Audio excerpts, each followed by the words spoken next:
welcome to our channel. As you could guess, we will be talking about Toyotas again today. Yes, it is one of my favorite car makers in the world. We will be talking a little bit about the history of this corporation and precisely the pickup truck segment, when it entered and why is it as successful as it is nowadays. In addition, I will review this pickup truck traveling all the way from upstate New York to LA in just one weekend. I have flown to upstate New York, picked up this pickup truck that I've never seen in my life, and I drove it back. Now imagine New York, 16 years of life. It is 2004 Toyota Tacoma 4x4 with a D-Flock. I drove it home through a lot of weather. I had rain, ice, snow, cold, winds, everything. Now let's find out how it did. Toyota Motor Corporation is the second largest car maker in the world after the Volkswagen umbrella. Toyota Corporation has been selling 10 million automobiles a year starting 2012, when it also announced it is 200 millionth automobile it sold. 2014 Toyota was the largest corporation of Japan by capitalization. Okay, so now let's dive into the establishment of Toyota Motor Corporation. It was founded officially in 1937 by Kiichiro Toyota, when he decided to separate from his father and start producing automobiles. So in 1934, that is when Toyota developed its first engine Type A. And in 1936, it was placed in the first automobile by Toyota, which was Toyota AA. I must admit, this Toyota AA is looking quite handsome for the first shot. Now we can talk hours and hours about the history of this company, as there is a lot to say and a lot to discuss. A lot of interesting information as well. I would not bore you all at once in one video. While I will be talking about different cars of Toyota, I will share more and more about the history of this corporation with you. I owned most of the Toyota's lineup, starting with a hybrid and finishing up with a Tundra, so I will be sharing with you from my personal knowledge, not just what I will be reading on the internet or in the books. Toyota Corporation entered pickup truck market in 1947, when the first Toyota SB was introduced and sold in Japan only originally. Later on, it was also released and offered in very limited Asian markets. It was followed up by the Model RK in 1954, which was renamed in 1959 as the Stout. And in 1968, the first compact Hilux was released. Now, the first Hilux was equipped with an inline 4-cylinder engine producing 76 horsepower and mounted to a 4-speed manual transmission as the standard option only, allowed this pony to climb up to 81 miles per hour. Second generation Hilux was equipped with a bit bigger 2.2-liter still inline 4-cylinder engine, which encouraged some of the American RV manufacturers to start mini RV production based on the frame of this little Toyota truck. Now, one of the most important, in my opinion, third generation Hilux was offered with a 4-wheel drive setup and featuring a gear-driven RF-1A transfer case.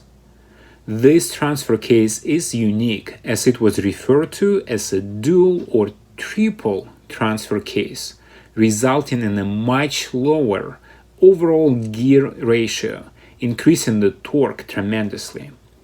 It was also the first Hilux offered with an automatic transmission.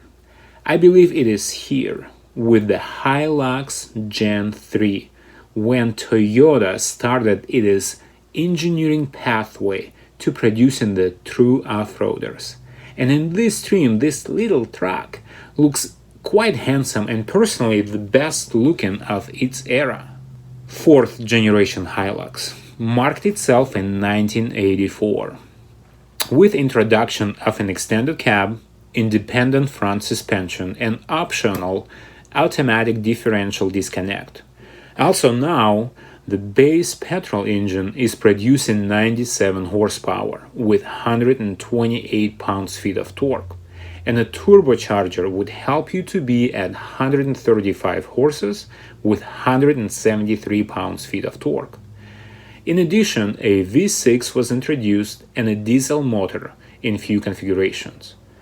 Again, a notable generation with an advanced engineering progress, to the point that in South Africa, this Hilux was in demand and production until 1997, while worldwide taking off the production line almost 10 years earlier.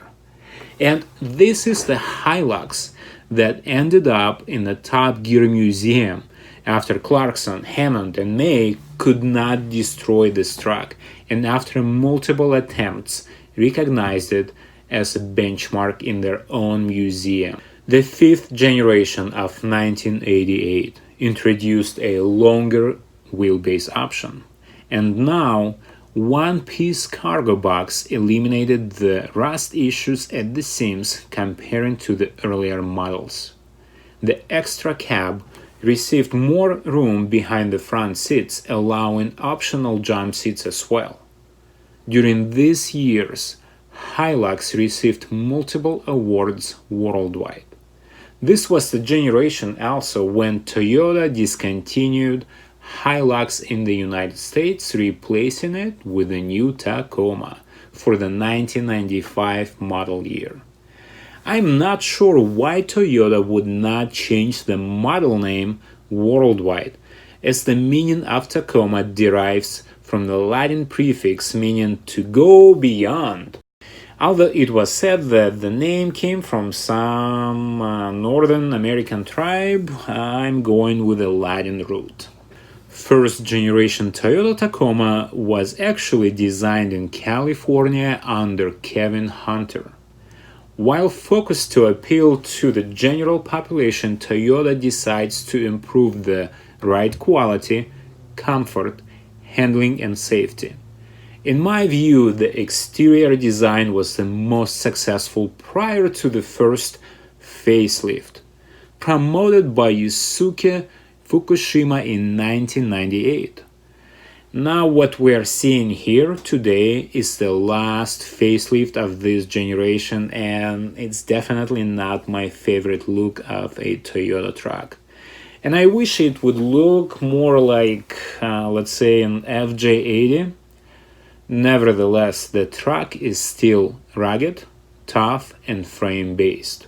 I would say this is the last sledgehammer from Toyota that does the job with a relative comfort. The truck is compact, light, and even in my SR5 trim has the locking differential. Having a double cab, my wheelbase is still small enough to get some serious off-roading done. Tacoma only offers petrol engines, and here we have two of 4-cylinder and one 6-cylinder option. And even though the horsepower is not the highest point of these motors, the 220 pounds-feet of torque produced by this 3.4 V6 would pull you out of a lot of problems, considering the weight of this truck just a hair over 3,500 pounds. Lightweight, smaller wheelbase and track size, higher torque, and a long-term reliability combined with simplicity and an ease of repairs are the key elements of a proper off-roader. And this is why I have chosen this particular model to build an overland vehicle. My average MPG on a 2,600-mile journey clocked at 17.5. Considering when this truck was made and how much it had to go through, it is still in a great shape. It shows right here what Michelangelo said centuries ago: Simplicity is the ultimate sophistication. Driving this baby through the storms, winds, snow, ice, rain, days and nights, it never ever crossed my mind even once. What if this truck would let me down? Seriously, not even once. And I know some of you might ask, why did I trouble myself to drive 2,600 miles to pick up a used Tacoma? Well, they are almost twice of the price I paid in New York. All you have to watch is the frame condition. And if the owner was diligent, Toyota was replacing the frames on a 15-year with unlimited mileage warranty. Try to name another manufacturer that would stand behind its product 15 years later. And to replace some metal parts in states like Michigan or New York, Toyota did. Hi there. So here we are at LAX. It is Friday night, 9:25 on my clock. I have 2 days in one night to get in the upper state of New York, Rochester, to get my Toyota Tacoma and drive it back. It is about 2,650 miles. I haven't seen this truck, but it's a Toyota, so we all know they work well, and hopefully it's gonna go well.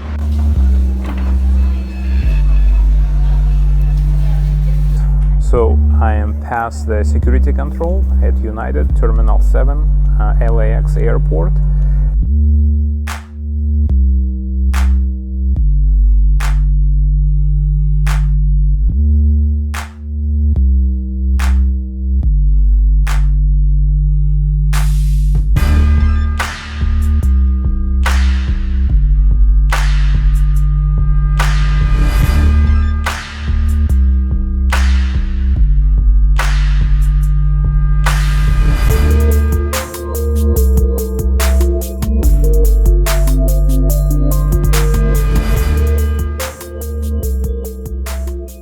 Okay guys, so Rochester, New York, here's the Tacoma.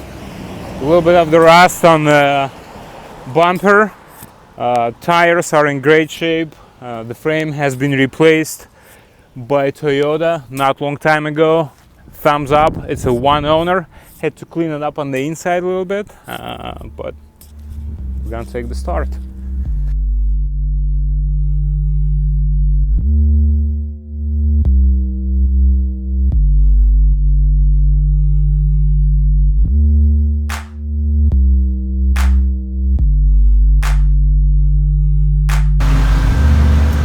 Listen to how the engine works while it's cold.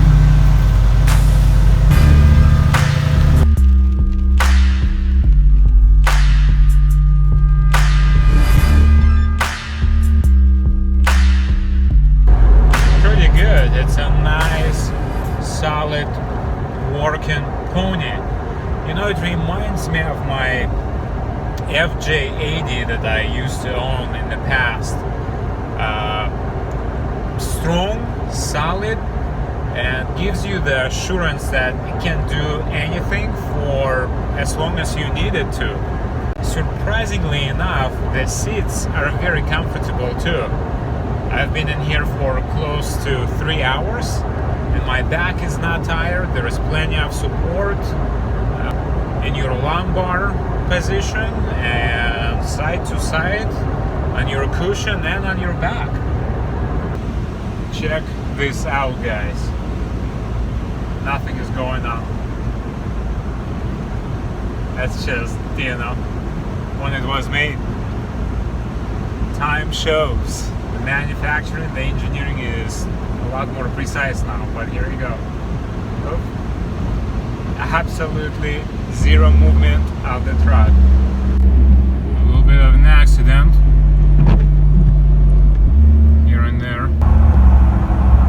And these are not Christmas lights.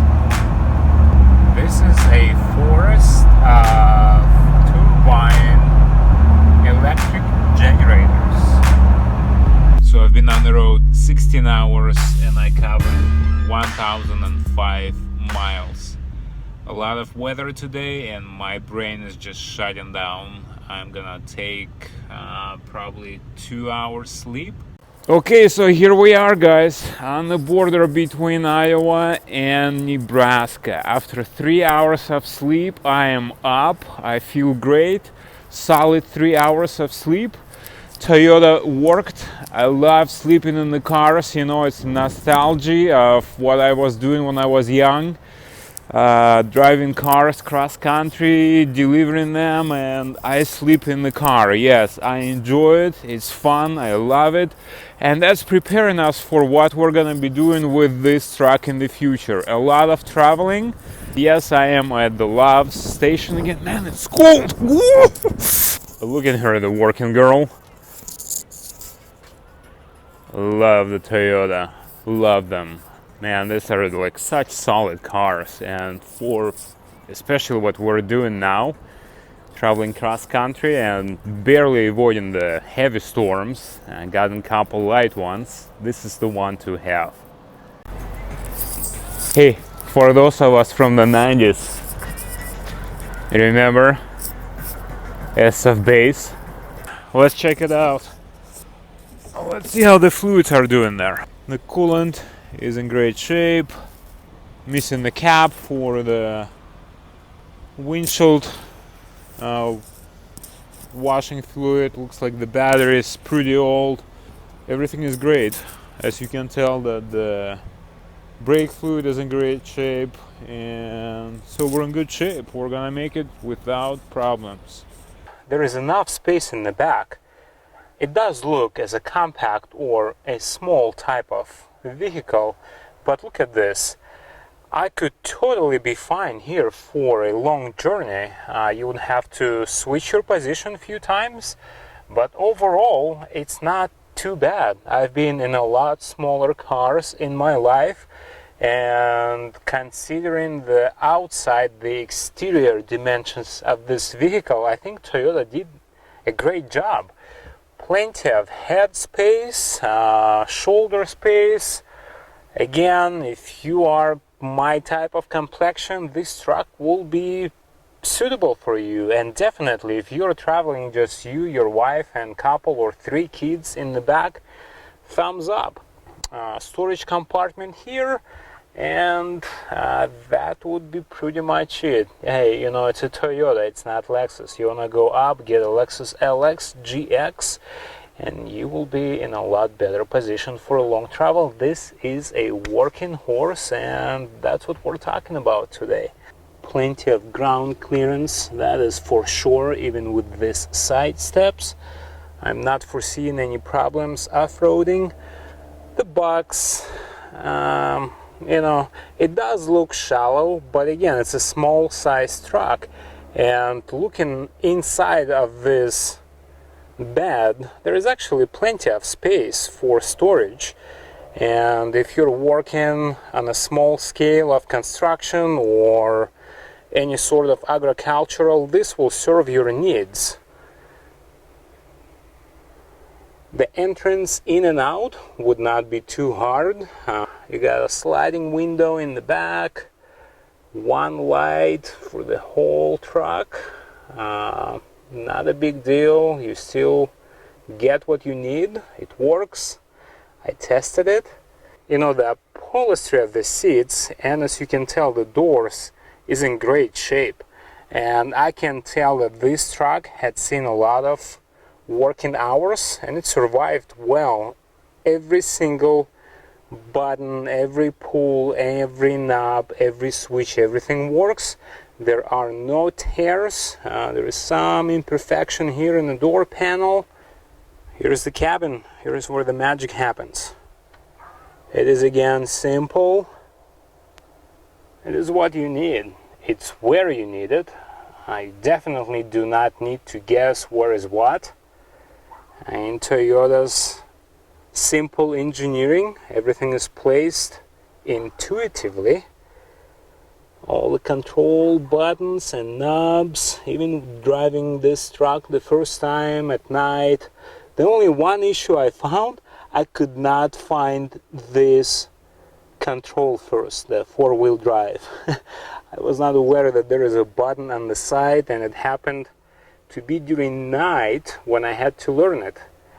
Not a big deal. I guess I should have educated myself a little bit better before I jumped the cabin.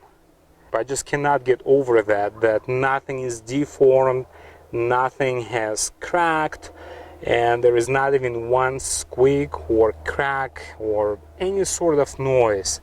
It's like, you know, a little knuckle put together in the boxing glove. It just like hammers you with its all power.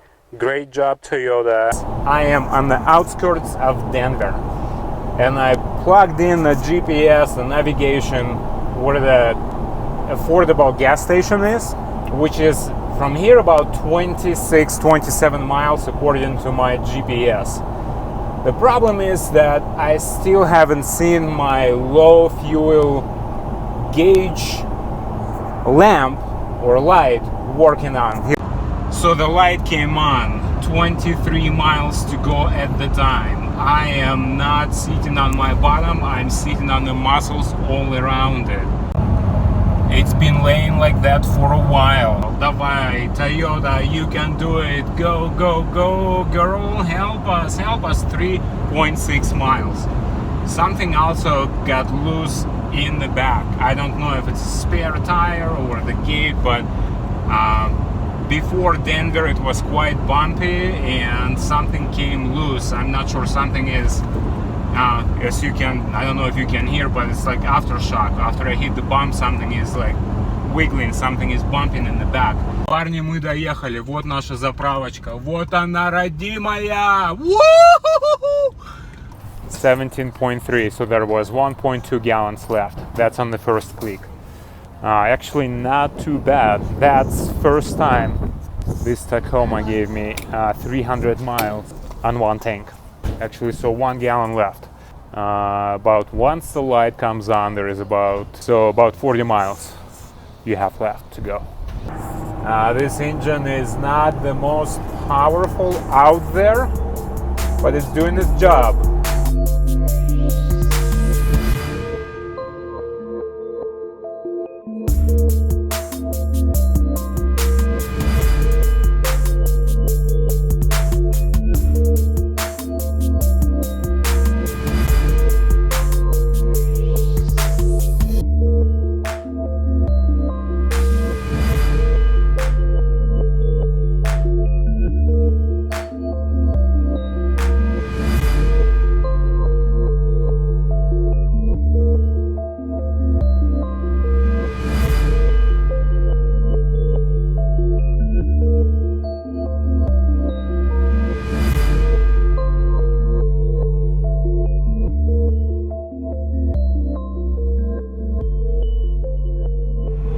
Mountains dividing Colorado and Utah. It's probably the fastest I speed up. Right now I'm not going any faster, but she goes straight, doesn't pull anywhere. The sound insulation is, I think, fairly well done for the age. It's the time when I'm enjoying the ride, listening to the country music and enjoying a well-built piece of machinery by Toyota once again. This is the way Las Vegas looks on Monday morning. So here we go, the Trump Tower. Good morning from Mr. Trump. We're passing Vegas early in the morning. So guys, I just pulled in my driveway. 59 hours since I left my door at the house and 49 hours of driving. 2,640 miles on this Tacoma. Performed super well, except from the fuel leak. I'm not sure where it's coming from. I can smell it now pretty well. The seller covered the rust situation this way, which is not a big deal. There is a little spot here underneath. The frame is in great shape, so that was very important. And the engine, 154 miles of running life on this truck right now. When I got it was 152,300. Now It's actually getting closer to 1:55. Time to jump in the shower and get ready for work. You know, I was debating on how to conclude this video, and at the end there is not much to say, as I realized that once again this truck spoke for itself and for what Toyota does in general. The development from the first generation to these days is astonishing.